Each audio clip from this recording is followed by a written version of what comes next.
Welcome to the Road Forward podcast. I'm Flynn Holbrook. I'm your host for today. I've got Jon Stanley with Synergy Solutions with me today, and I think that you're in for a real treat. Jon, thanks for joining us.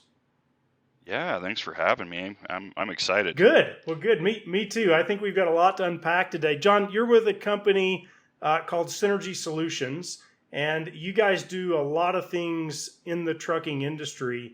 Can you give our listeners like a real quick overview of what you guys do? Yeah, so Synergy Solutions, we offer safety management consulting services to the trucking industry and really anything transportation related. So it's not just trucking, it's anything that has wheels. We help out. So we actually are different than most consultants. We offer a hands-on safety management solution where we're involved in the safety management program of our customers in great detail. So we're a very hands-on safety consulting group.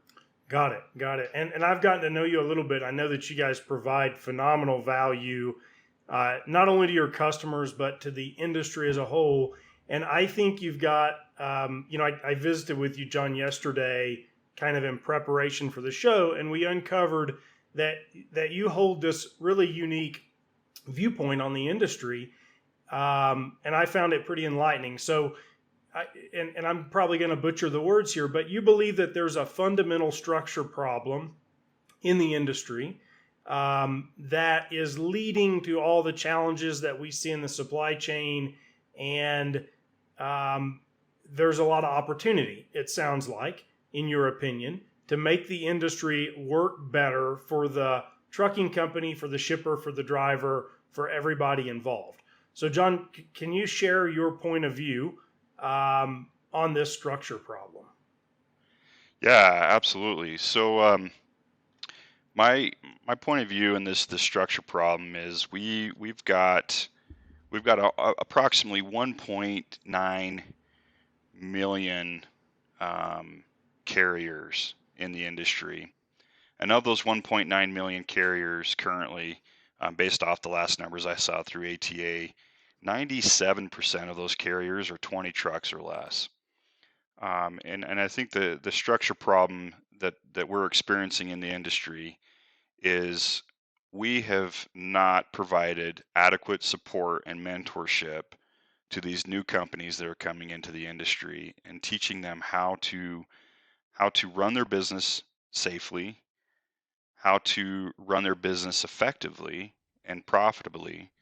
And anybody can start up a DOT number. I can go out right now and start up a DOT number and have zero experience in the industry, zero experience driving a truck, zero experience really managing a trucking company, no safety experience, and throw 5 trucks on the road if I have the ability to find the trucks right now in the industry, and nobody checks on me. And I probably won't get a new entrant audit for 12 to 14 months realistically, because of how backed up and how short staffed the FMCSA is.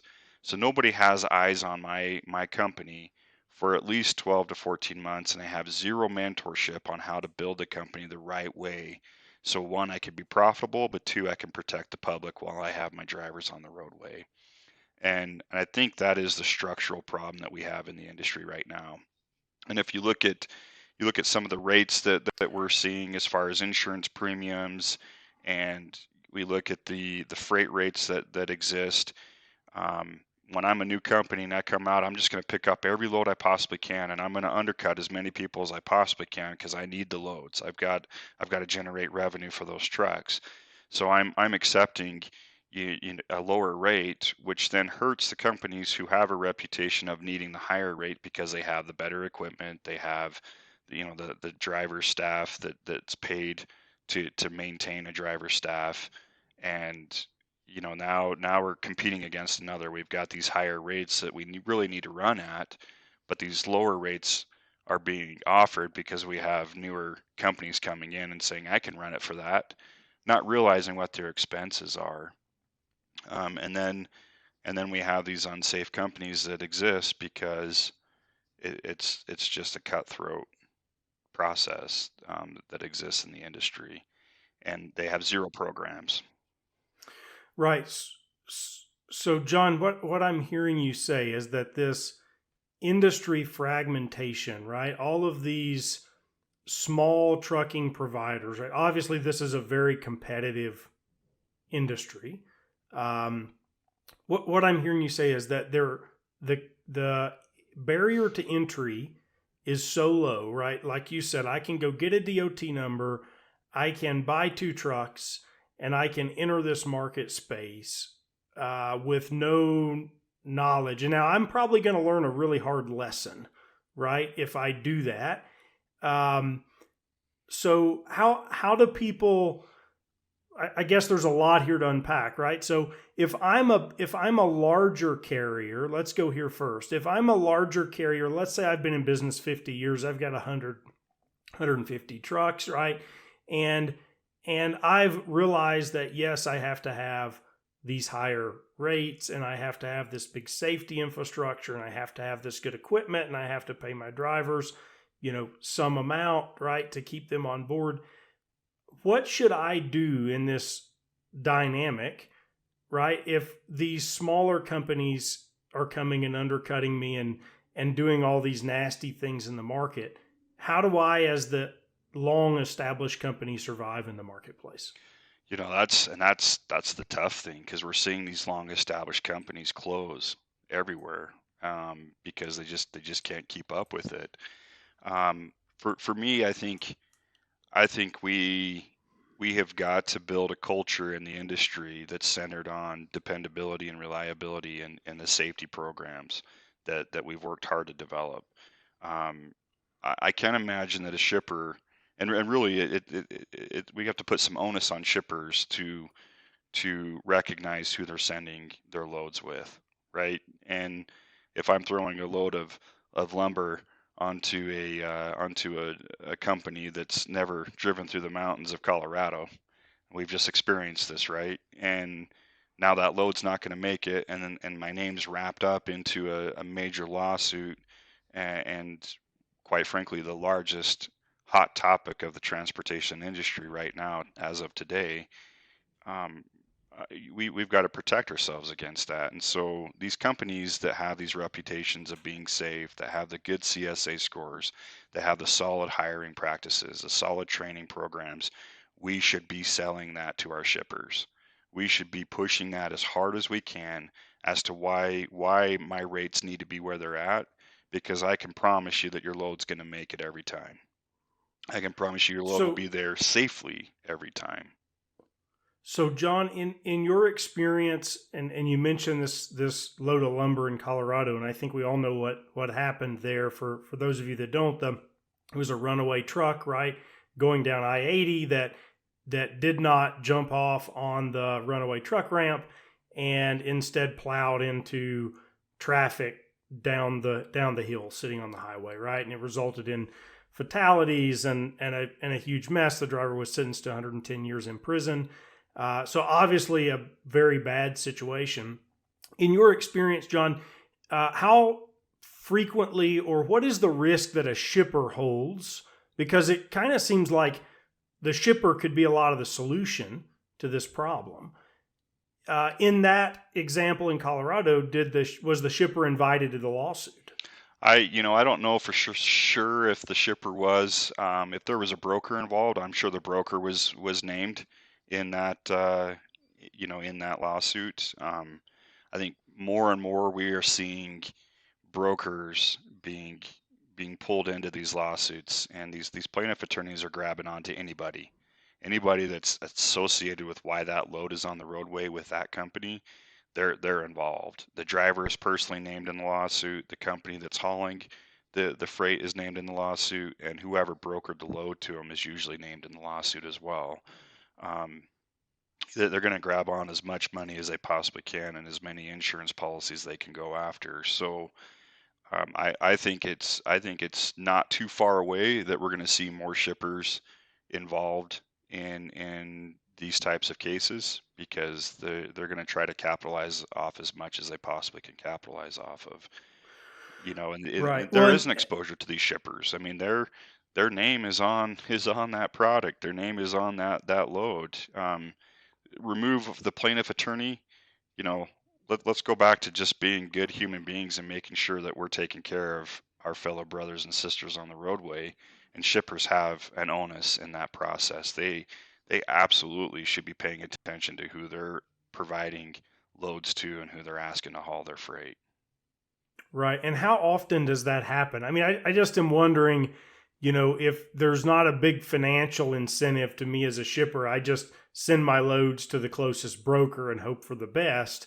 Right. And maybe that's part of the structure problem in the industry is that, it really does operate on a low cost model in a lot of cases. So I mean, obviously, shippers probably can do a better job at choosing their carriers. Is this kind of a trend that you're seeing in the market at all? It, it's a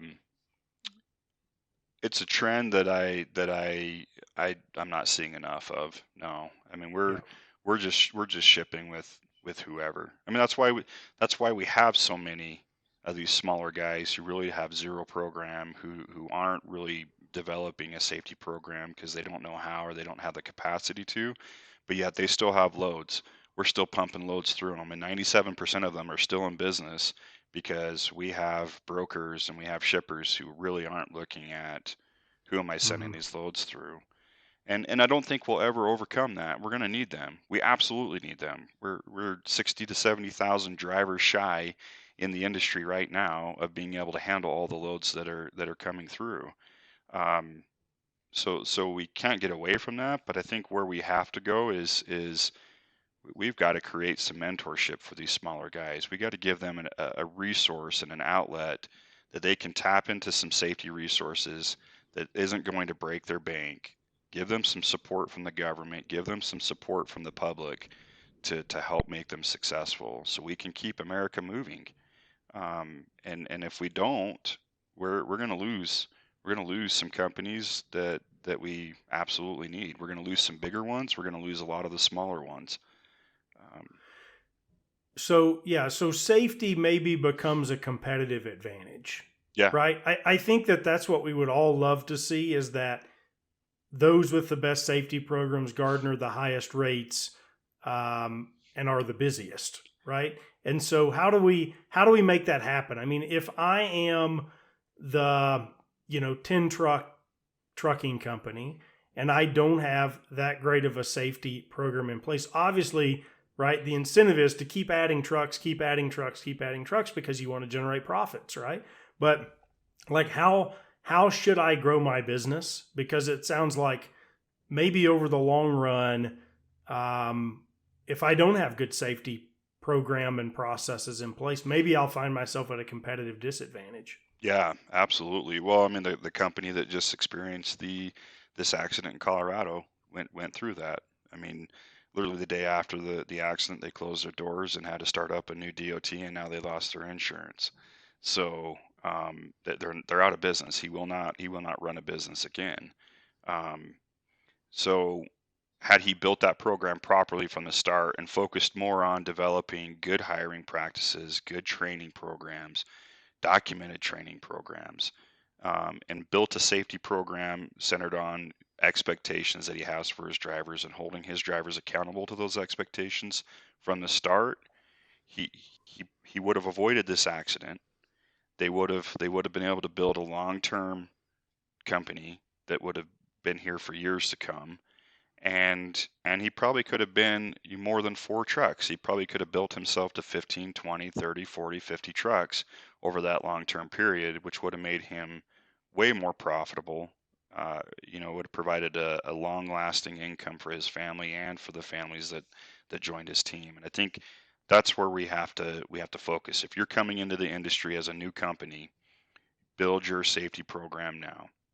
Build it as if you're 150 trucks today, and it's not that expensive. It doesn't take that much to build that program. You're looking at maybe a $12,000 to $14,000 a year investment to develop some of these policies, develop these programs, develop some safety management processes that will help guide and direct your drivers to be safe drivers on the roadway Now you've provided them with some stability, some long-term employment where they don't have to worry about coming in and being pushed to do something unsafe or do something that they wouldn't want to do. You're going to retain those drivers, and in long term, it's going to make you more reputable in the industry because you're not going to have a driver shortage. Drivers are drawn to safe programs. It'll make you more dependable. You can carry more loads. You can accept more loads, which makes you more profitable in the long run. Safety programs that are properly managed mean dollar signs. The investment does result in profit. And so how do people actually go about if they have not already thought about what is my safety program, right? Besides just okay, check, I have an ELD. Like what thought process do they actually need to go through to put some safety processes in Yeah, place? I love that question because I have this conversation with all of my customers on a regular basis. I think it's a simple question you ask yourself and you ask your drivers because most of these new company owners are more than likely a driver themselves. They're probably driving along with their drivers. So ask yourself, what can kill me when I'm on the roadway? What what will end my life while I'm out there on the road? And do I have something in place that will help me avoid death while I'm on the roadway? And and if I do have something in there, like why haven't I died on the roadway right now? Why am I still alive today? And do I have enough of that that's in place to prevent me from dying? And so as you start thinking about that, well, okay, what can kill me on the roadway? Speed. If I'm speeding, I'm going to lose control of my vehicle. That's going to kill me. Do I have something in place that helps prevent speed? Are my trucks governed? And do I have a policy that states these are my expectations for speed? Okay, no, I don't. I need to create a speed policy. Do I require seatbelt usage? Statistics show you're more likely to pass away in a truck accident because you're not seatbelted. I mean, that's just a known fact, right? Do I have a policy for that? No. So I start with policies. Here's my expectations. I'm going to write policies for all the things that could cause an accident that would kill my driver. And then I need to roll it out. I need to push it out to my drivers. I need to teach them. I need to educate them. And then do I have good hiring practices? Am I meeting compliance? If I'm not meeting compliance, and there's a simple questionnaire on FMCSA, you can ask yourself all these different questions.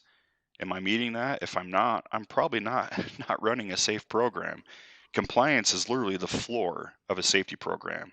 That's the bare Mhm. minimum. It's the basics. If I don't have the basics in place, I'm certainly not doing anything to prevent accidents or prevent somebody who shouldn't be behind the wheel. So that's where I would start as a company. Start with the basics. And if I don't have the basics or if I don't have the know-how to implement the basics, then I need to go seek out somebody who does that can help me implement the basics and build my program over time. So when I'm 100 trucks, it's the same. I still have the solid program that's always been with my drivers from the start. Um, So yeah, so that makes a lot of sense to me. Why do you think people don't do this by default? I mean, this seems to me like a no-brainer, right? If I'm starting a trucking company, I should probably think about how do I keep my drivers safe on the road. so I think they think about it, but I think they are oblivious to the exposures that exist in the industry. When I was a driver, I had tunnel vision. It was just me, and I never had any accidents. I didn't have any incidents. I was a safe driver. I didn't have any issues, and so when I first came into safety, it's like, oh well, all you gotta do is just pay attention and focus, and you're good. Safety is so much beyond that. It's deeper than just paying attention. And I think as a driver, we come into the industry and I start a company and I all I know is driving. So I've never gained any experience in how to manage the business. I never gained any experience in how to manage safety. So what I don't know is what I don't know. And quite frankly, like I said before, when I register for a DOT number, there all it has on there is like 7 questions that ask you, do you have safety expectations? Do you have a safety program? Do you have this? Well, yeah, my safety program's me. I'm the safety program, right? When the reality is I need to build DQ files. I need to build hiring practices and policies and a drug and alcohol program, and the clearinghouse, and all these other things that we aren't educating on in the industry. And I think that's why they're doing it, is we're not educating them. As industry leaders, we need to educate these new companies. I think education is true, John. I also think, when I started a trucking company, safety, I don't know, it's funny. Safety is like one of these things that is very important, but it's not very urgent in a lot of situations, right? Because especially when you're managing these, it's not, these smaller size trucking companies, they don't have a safety department. They don't have a VP of safety. It all gets promoted to the owner. The owner's the manager of operations. He sometimes drives. He's also the mechanic. He is the HR person, right? He's doing all these things. And when you look at the checklist of stuff you've got to do today, there's all these phone calls and all this urgent stuff, and you really never get to focus on the business. You're in the business, all day, every day, right? And so I think part of the challenge here, and maybe you've seen this in your experience, part of the challenge is how do you step back as a business owner and say, I'm going to work on my business today, and I'm going to think about safety, or I'm going to think about finance, or I'm going to think whatever the topic of the day is. How can people do this, right? And maybe it just comes down to time management and personal choices and these kind of things. But what have you seen be successful? It's the companies who just get to the point where they realize I can't be on the truck, right? And I think that's the biggest problem with these smaller guys is they're on the truck a lot. So if they need to be on the truck, maybe it's identifying how much do I need to be on the truck, and then I'm only on the truck that much, and the rest of the time I'm fully focused on developing the business and developing the program. And many of those companies can't do that. They can't afford it. And so it's really why I branched out into doing safety consulting, going from the insurance world and the transportation management world, because there's a huge gap. There's a need in capacity. So if you can't get off the truck and build it yourself, you need to go find somebody that can. And that's, you're going to have to make the investment. That will save you the $30 million lawsuit down the road. It really will. Yeah. There's tons of resources out there you can tap into that aren't that expensive. And I think it's just getting to the point of having kind of swallowing your pride a little bit and saying, I need help. I can't do this on my own. I can't afford a $100,000 safety manager, and I recognize that, but I need to go spend something on my safety program so I can lower my insurance rates. I can get out of the progressive insurance world and get into some of the more reputable insurance plans out there. So my premiums are much lower. I'm not paying $30,000 a year per truck for insurance, and I can spend $18,000 a year per truck. I think that's the biggest problem is I come out as a new business owner and I'm prideful. I don't need help. I can do this. I can build it. Next thing you know, I'm 30 trucks in. I'm having a DOT audit, or I've had my first fatality, and I have no clue how to overcome it. And all of a sudden now safety is important when I have that fatality, when it should have been important. It's too late. It's too late. Exactly. Right? Yeah. The ship has sailed at that point. Well, and you've lost so much money in that process, and you've lost so many drivers. Like if you just build it right from the start, and I see clients all the time that are on both sides. I have one that's, wanting to build it really fast and throw everything in and grow really fast before the program's fully set and fully developed. And then I have one that's really small. It's like, no, I need to develop my program, and they're completely different companies. And you can tell that the culture is going to be entirely different. The retention of drivers for the smaller one is going to be higher than it is for the larger one, because they're not building it the same. You got to make it a priority from the start. I've always thought, John, that if you're one of these small business owners who's constantly on the truck and you're working an 18-hour day every day, the reason that you're doing that is this is not an easy business to make a living in, right? This is a pennies business per mile. And you have to go get on that truck because you need to run those additional miles to make those additional pennies to cover your expenses. And so there seems to be this hump that you have to get over, right? And I think it for you, what you just said hit the nail on the head. It comes back to culture, right? Like at some point you have to work on the business. You have to build this culture, and maybe that's some combination of here's who we are and what we do and how we do it, and how we do it is safe, right? And at some point as a business owner, you can experience some sustainable growth, right? That all of a sudden starts to free up your time. And I think that that's what you're saying with that customer of yours who is smaller, who says, I don't want to grow anymore. I want to focus on my systems and processes so that when I do grow, I'm growing sustainably and for the long haul. And I'm not going to burn myself out, burn my team out, kill my drivers, for the sake of adding 10 more trucks to the fleet. Yeah, absolutely. And that whole mentality has actually helped him procure some really good insurance. He's 10 trucks, and he is with one of the best insurance companies that I know that exists in the nation.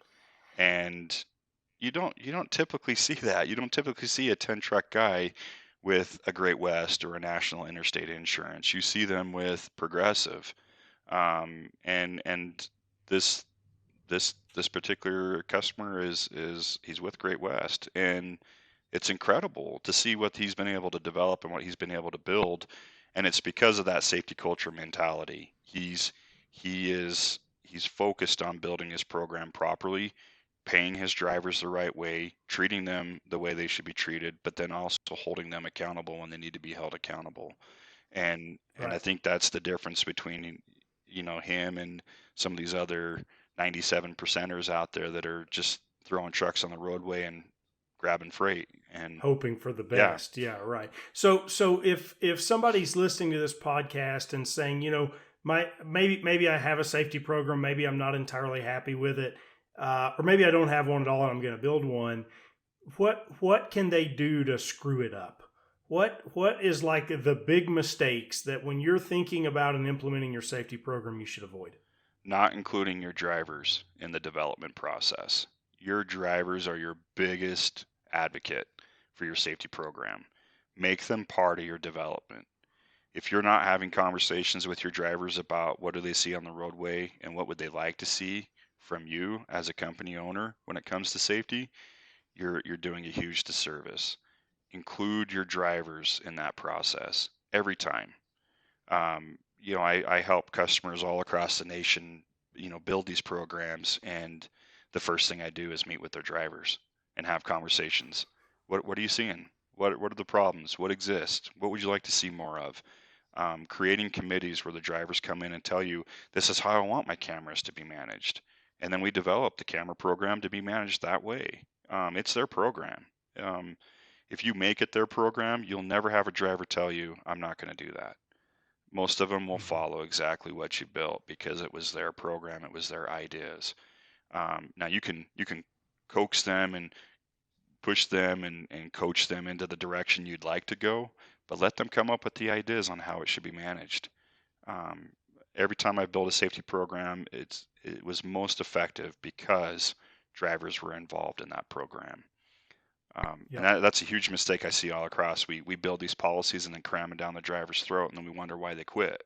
Like, why'd you leave me? Because you didn't listen to them. Right. If you pay attention and listen to your drivers, they know what needs to be done on the roadway, and they'll help you build that program. Hmm. That's really good advice. That's a great tip, right? To listen to the team and hopefully build the program that works for you, not necessarily just ram and jam something onto your Yeah. drivers and have to continue adapting it. And yeah, let's get it right. Let's talk to the drivers. That's great feedback. So John, I really appreciate the insights today. I think we've covered a lot of ground. And we've really found some unique points of view here on safety in the industry and retention, and a whole lot of things I think that can really benefit a trucking company. What I would like to do, I want to know, Jon, what do you have on your mind? What's the one thing that you have your eye on over the road forward the next 12 months? My eye is set on finding as many companies that need help and offering them help mentoring this industry. We've got to do better at educating. So my next 12 months is connecting with as many companies as I possibly can to help mentor them and educate them. Yep, that seems like a much needed mission at the current state of the industry in our discussion today. Well, Jon, I really appreciate you being with us. This has been a lot of fun. I want you to stay on after the recording for the Fast Five. So for the listeners, if you don't know what the Fast Five is, every guest we have on the road forward, after the show, we ask them 5 rapid fire questions, and we email their answers out to our email list. So if you have not subscribed to our email list, go to theroadforwardpodcast.com. That is theroadforwardpodcast.com. Enter your email, click subscribe, and we will send you Jon's answers to the Fast 5 questions. So this has been the Road Forward Podcast. Flynn Holbrook here is your host. As we part for the day, I want you just to keep in mind that the industry is changing very rapidly. And just remember that you really need to sit back, think strategically about you and your company's road forward. Jon, thank you so much for joining us Yeah, today. thanks for having me.